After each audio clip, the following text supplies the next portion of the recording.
इस वक्त पर पूरे देश के शिक्षक सिर्फ एक सवाल करते हुए नजर आ रहे हैं कि जो टेट प्रभावित शिक्षक हैं उनके मामले में आगे चलकर क्या कुछ होने वाला है। जो पुनर्विचार याचिका डाली गई है उस पर सुनवाई कब होगी, क्या कुछ कदम उठाए जाएंगे। और इन सारी चीजों के बीच में एक प्रकरण और देखने को मिला है जिसमें यह कहा जा रहा है कि आखिरकार 2017 का जो अमेंडमेंट था उसको लेकर क्या कुछ कदम उठाए जाएंगे। जो पुनर्विचार याचिकाएं डाली गई हैं उस पर सुनवाई कब तक होगी। और ये जो मुद्दा है उत्तर प्रदेश का ही नहीं बल्कि इस वक्त पर ये पैन इंडिया का मुद्दा बन चुका है। कारण इसके पीछे का ये है कि सुप्रीम कोर्ट की तरफ से जो 1 सितंबर को फैसला लिया गया है जिसमें ये कहा गया है कि अब सभी शिक्षकों को टेट पास करना अनिवार्य हो जाएगा। उसके बाद से देखने को मिला कि किसी एक राज्य में नहीं बल्कि पूरे देश के हर एक राज्य में शिक्षकों के बीच में नाराजगी देखने को मिली। शिक्षकों का यही कहना था कि इस तरह से उनकी योग्यताओं पर सवाल खड़ा करना बिल्कुल भी सही नहीं है और इन शिक्षकों की बात भी बिल्कुल ठीक थी। वहीं ये भी देखने को मिला कि साफ तौर पे ये बात कह दी गई कि जिस वक्त पर इन शिक्षकों की नियुक्ति हुई थी उस वक्त पर जो भी अहर्ताएं थी ये शिक्षक पूर्ण करके तब शिक्षक बने थे। तो आखिरकार अब इस तरह से बदलाव क्यों किया जा रहा है। फिलहाल इस विषय पर अटल टीवी की टीम ने जब बातचीत की लीगल टीम के मेंबर राजेश सिंह से तो उनका क्या कुछ कहना था, क्या कुछ नए अपडेट्स थे इस टेट प्रकरण को लेकर, आप भी सुनिए। राजेश जी, आपका हमारे चैनल अटल टीवी पे बहुत बहुत स्वागत है। राजेश जी, जैसा कि देखने को मिल रहा है कि इस वक्त पर पूरे देश में जो टेट प्रकरण है उसको लेकर तमाम तरह की बातें हो रही हैं और इस बीच में एक चीज और देखने को मिली कि 2017 के अमेंडमेंट को लेकर भी तमाम तरह के सवाल खड़े होते हुए नजर आ रहे हैं। कहा जा रहा है कि टेट सब पर अनिवार्य, तो इस पर आपकी क्या राय, इसको आप किस तरह से देखते हैं? जी जी, धन्यवाद। बहुत बहुत धन्यवाद आपका कि आप टेट प्रभावित शिक्षकों की आवाज को लेकर आप आए हैं जी तो सर्वप्रथम तो आपका धन्यवाद है। जी और जैसा कि हमारा जो लीगल टीम है जी इसका एक उद्देश्य है कि देश के हमारे जितने भी लाखों लाख शिक्षक टेट प्रभावित हैं सितंबर 2025 के इस आदेश से प्रभावित हो रहे हैं जी उनको सुप्रीम कोर्ट में के द्वारा न्याय दिलाना, ये प्रथम हमारी और यही एक मूल उद्देश्य लेकर लीगल टीम बनी है। जी और जैसा कि आपने प्रश्न किया कि 2017 का अमेंडमेंट, जी तो 2017 का जो अमेंडमेंट है जी उसमें कोई नई बात नहीं है। जी इसके लिए हम आपको बताना चाहेंगे कि आरटी एक्ट जब 2009 में लागू हुआ उसके बाद एनसीटीई का 23 अगस्त 2010 को एक नोटिफिकेशन आता है, टीचर भर्ती के नियमों और शर्तों को बनाई जाती है। जी वहां सेक्शन 23 के पैरा 4 और 5 में एक प्रोटेक्शन दिया जाता है पहले के शिक्षकों को। वहां लिखा रहता है स्पष्ट कि जो टीचर एनसीटी के गाइडलाइन 2001 के तहत नियुक्त हैं और एनसीटी के गाइडलाइन 2001 की जो एकेडमिक और प्रोफेशनल कोर्स को नहीं पूरा कर रहे हैं उनके लिए 4 वर्ष का समय, उसके अतिरिक्त जो लोग बीएड हैं और वो प्राइमरी की मिनिमम अर्हता को नहीं पूरा कर रहे हैं तो उनके लिए 6 माह का ब्रिज कोर्स का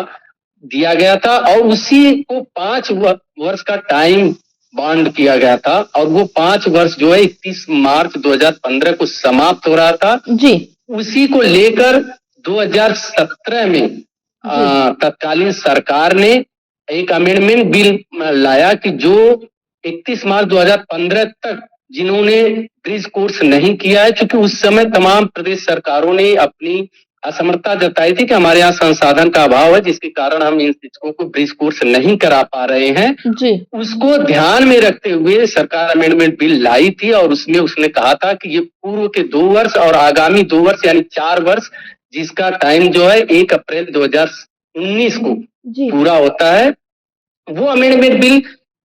उसी लिए था। और उसमें एक शब्द जो जुड़ गया था एवरी टीचर, तो इसी प्रत्येक टीचर का शब्द को लेकर ये सुप्रीम कोर्ट में ये व्याख्या की गई, गलत तरीके से की गई। वहां चूंकि हमारे टेट प्रभावित जितने लाखों लाख शिक्षक हैं उनका कोई प्रतिनिधि नहीं था, कोई अधिवक्ता नहीं था कि इन बातों को रख सके कि जो प्रत्येक शिक्षक है वो प्रत्येक शिक्षक जो 2017 का संशोधन कहता है वो वही प्रत्येक शिक्षक है जो 23 अगस्त 2010 के एनसीटी के नोटिफिकेशन में जिनको कि 6 माह के ब्रिज कोर्स का टाइम दिया गया था, वो 6 माह का ब्रिज कोर्स करना था, 5 वर्ष का टाइम दिया गया था, वो 5 वर्ष 31 मार्च 2015 में पूर्ण हो रहा था, वो न उसी को फिर से 4 वर्ष का टाइम दिया गया है। तो ये ये कतई भी किसी भी शिक्षक को उसको परेशान नहीं होना है, और लीगल टीम ने इसकी पूरी तैयारी करके रखा है कि ये 2017 का जो अमेंडमेंट है वो 29 जुलाई 2011 के पूर्व नियुक्त शिक्षकों के लिए नहीं है, बल्कि उन शिक्षकों के लिए है जो अनट्रेन्ड थे प्राइमरी टीचर के लिए, जिनको 6 माह का ब्रिज कोर्स करना था, और उसको हमारे विद्वान अधिवक्ता मनु सिंघवी जी वहां सिद्ध करेंगे कोर्ट में, ये हम लोग को पूर्ण विश्वास है। जी, इसी के साथ राजेश जी एक सवाल और खड़ा होता हुआ नजर आ रहा है कि जो ये रिव्यू है उसको लेकर अभी तक कोई सुनवाई की तारीखें नहीं देखने को मिल रही, क्योंकि कहीं न कहीं उत्तर इस वक्त पर जो शिक्षक है टेट से प्रभावित जो हैं वो काफ़ी ज़्यादा संवेदनशील भी नजर आ रहे हैं, क्योंकि कुछ खास देखने को मिल नहीं रहा है। बस यही कहा जा रहा है कि रिव्यू डाल दिया गया है, कभी सुनाई देता है कि किसी से मुलाकात ही हो रही। तो इससे आपकी क्या राय है? क्या जल्द से जल्द इस पे सुनवाई हो जानी चाहिए अब? एकदम बहुत सही, आपने एक आम टेट प्रभावित शिक्षक के मन की बात को आपने पूछा है, उनके जो मन में चल रहा है जी। आपके इस इंटरव्यू के माध्यम से, आपके चैनल के माध्यम से हम सभी टेट प्रभावित शिक्षक साथियों को लीगल टीम की तरफ से आप सभी को आश्वस्त करना चाहते हैं कि आप तनिक भी रिव्यू में सुनवाई को लेकर पैनिक न हो जी। आप पुनर्विचार याचिका में हमारी विद्वान अधिवक्ता मनु सिंघवी जी के साथ ही हम गए हैं। इसके साथ ही आप इतने अंदाजा लगा सकते हैं कि देश के तमाम प्रदेश की सरकारें और जो वर्तमान में केंद्र की भाजपा सरकार, उससे संबंधित भाजपा शासित राज्य सरकारें भी, अभी केंद्रीय शिक्षा मंत्री माननीय धर्मेंद्र प्रधान जी का गृह प्रदेश जो उड़ीसा है, उसकी भी अपनी भाजपा की सरकार अभी 26 तारीख को पुनर्विचार याचिका में गई है। अर्थात वो कानून जो 1 सितंबर 2025 को जो उनका आदेश है माननीय सर्वोच्च न्यायालय का दीपंकर दत्ता जी का, वो आदेश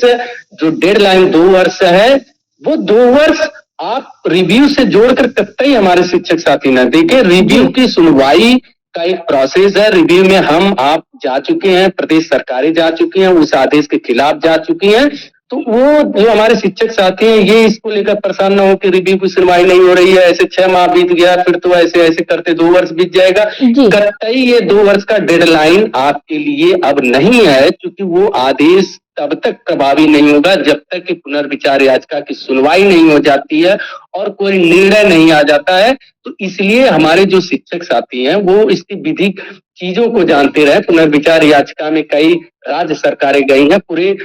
नेशनल लेवल का, पैन इंडिया का मैटर है। तो स्वाभाविक है कि हमारे जो माननीय न्यायाधीश दीपंकर दत्ता जी, उनके भी दिमाग में चीजें चल रही होंगी, तो उसको लेकर उनकी भी अपनी एक कोई न कोई एक तैयारी होगी। तो रिव्यू को लेकर तनिक भी किसी भी शिक्षक साथी को पैनिक नहीं होना है। हाँ, हम मजबूती के साथ लीगल टीम देश के लाखों लाख शिक्षकों के सेवा सुरक्षा के लिए, उनके टेट अनिवार्यता इस अव्यवहारिक अन्यायपूर्ण आदेश से मुक्ति के लिए बहुत ही मजबूती से पूरी तैयारी के साथ रिव्यू में पहुंच चुकी है। ये महत्वपूर्ण बात है। सुनवाई आज हो, कल हो, 2 दिन बाद हो, 2 महीने बाद हो, जब भी होगी वो फैसला हमारे टेट प्रभावित शिक्षकों के पक्ष में आएगा, ये पूर्ण विश्वास है जी। राजेश जी, वैसे तो लगातार हमारी आपकी टीम से बातचीत होती हुई नजर आई है और उनके द्वारा ये बात भी कही गई है कि लीगल टीम बहुत ही अच्छे तरीके से आगे के लिए कार्यरत है, लेकिन इस वक्त पर लीगल टीम क्या कुछ सोच रही है, क्या कुछ अपडेट्स हैं? जी, लीगल टीम इस समय एक पॉइंट्स और भी जो हमारे पास आ रहे हैं, वो हम अपने जो काउंसिल हैं, जो हमारे वरिष्ठ अधिवक्ता हैं, हम उनके तक साझा कर रहे हैं और अपने इस मुहिम के द्वारा देश के उन तमाम लाखों शिक्षकों को जिनको इस आदेश के बाद एक बहुत ही अवसाद का समय कहा जाता है आया था जिनके सामने, उनको उस अवसाद से निकालने के लिए, उनको ये जताने के लिए कि नहीं, हम लीगल है और लीगल टीम आपकी लड़ाई लड़ रही है। किसी भी शिक्षक को हताश निराश नहीं होना है, वो संयमित रहें, संगठित रहें और जैसे एक शिक्षक के दायित्वों का गुणवत्तर निर्वहन करते थे पहले, वो आज भी करते रहें और वो इस कतई भी लोगों के इस बहकावे में न आए कि आपके लिए 2 वर्ष का डेडलाइन घोषित हो चुका है, 2 वर्ष के बाद आपको जाना पड़ेगा। हाँ, एक निवेदन जरूर है हमारे जितने भी शिक्षक साथी हैं, क्योंकि लीगल टीम पूरे देश का इस समय टेट प्रभावित शिक्षकों का नेतृत्व कर रही है, मजबूती के साथ माननीय सर्वोच्च न्यायालय में लड़ रही है, खड़ी है। तो आप जितने टेट प्रभावित शिक्षक साथी हैं, प्रयास करके लीगल टीम के साथ जुड़िए और लीगल टीम को मजबूत करिए। जिससे आपकी आवाज मजबूती के साथ माननीय सर्वोच्च न्यायालय में रखी जाए और हमको आपको न्याय मिले। जी, राजेश जी, अटल टीवी से जुड़ने के लिए बहुत-बहुत धन्यवाद। बहुत बहुत धन्यवाद आपका भी।